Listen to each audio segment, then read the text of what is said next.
Hello, lovely people.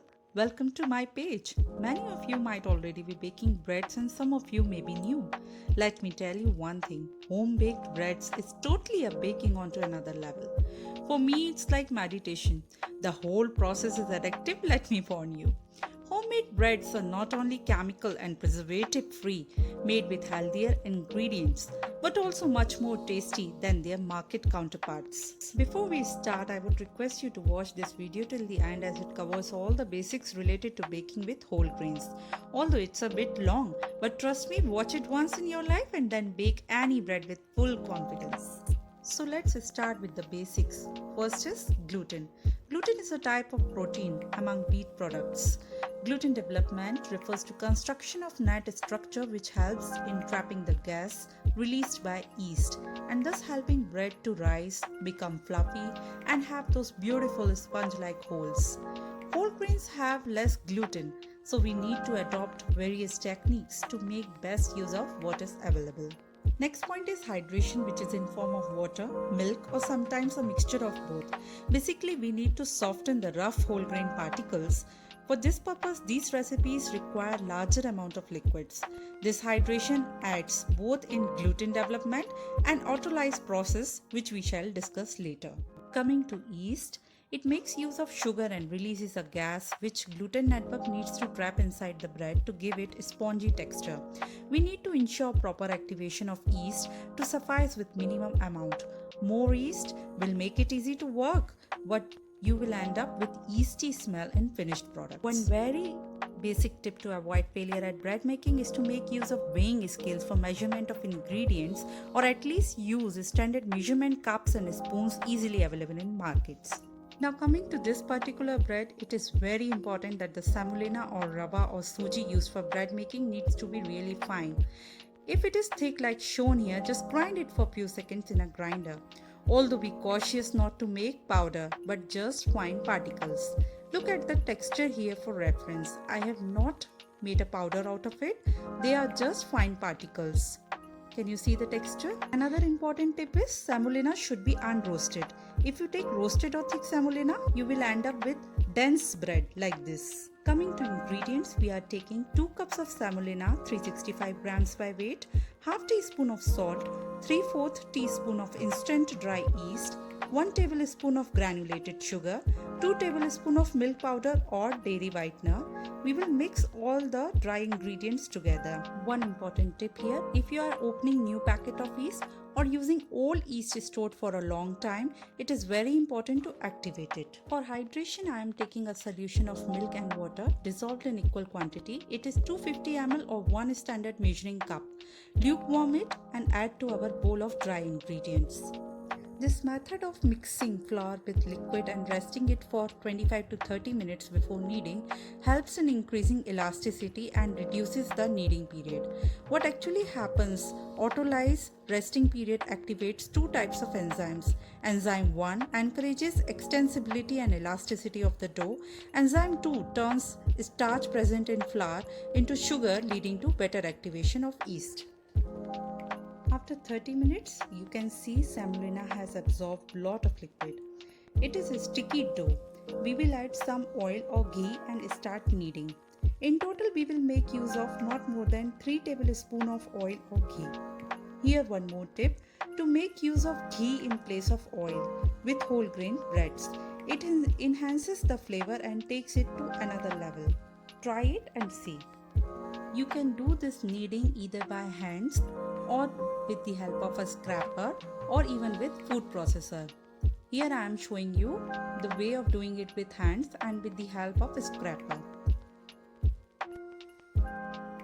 If you have a scraper, you can do all the kneading in a mess-free manner by folding the dough like this. Results are equally good.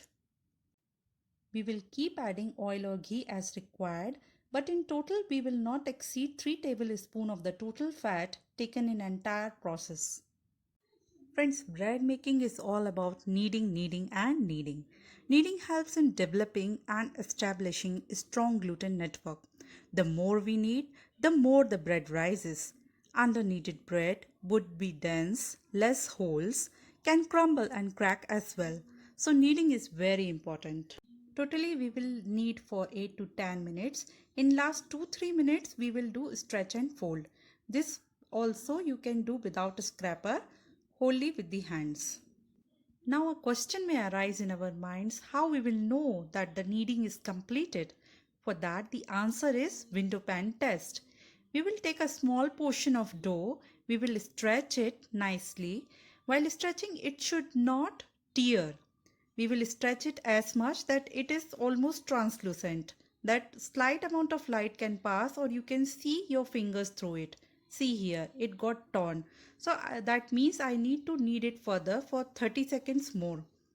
I will knead it more. Then we will check it again. Let's check. See, now I am able to stretch it more than the previous time. I am also able to see my finger without tearing the dough. That means my dough is ready.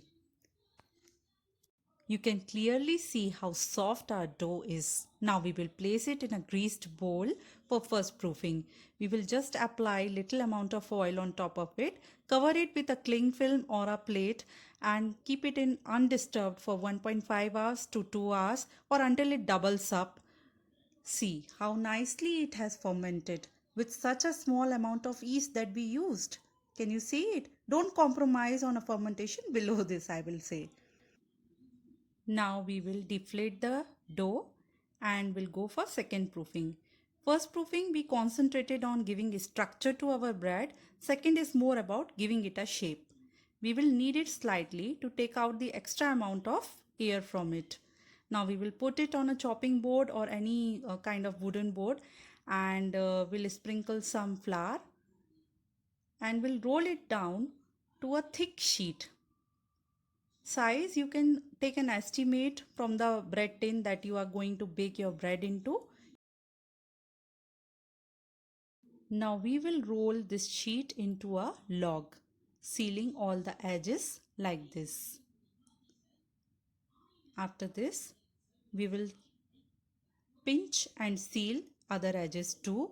This will resemble like a pillow. We will place it in a greased tin which I have greased using oil, which makes demolding really easy. Just press it delicately. Do not apply too much pressure.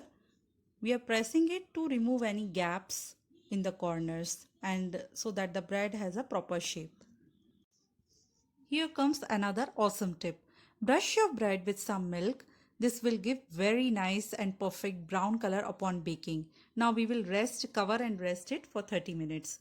After 30 minutes, the bread will rise like this and it is ready to bake. Bake it on lower rack at 200 degrees Celsius for 35 to 40 minutes. My breads always rise inside oven. That is the sign that the bread was kneaded properly and upon getting heat it expanded further. One more tip, if after 15 minutes you find that your bread is getting brown really faster, cover it like this with help of aluminium foil and continue baking at the same setting for the remaining time. After 40 minutes, my bread was ready. Immediately after taking it out from the oven, we need to brush it with ghee or butter. This will ensure softness of the bread.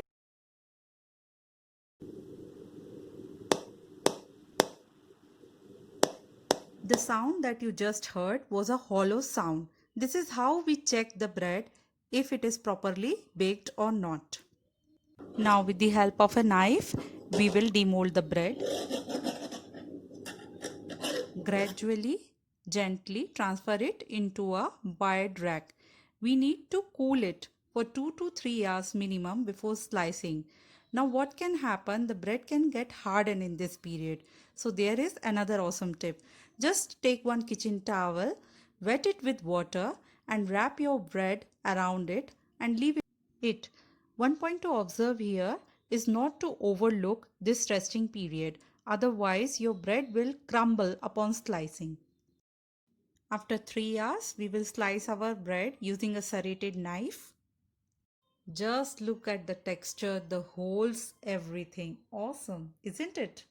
So friends, it wasn't just a recipe video but a whole baking class. If you liked it, please share it and do not forget to subscribe. Also mention in comments how do you find this video. Thank you.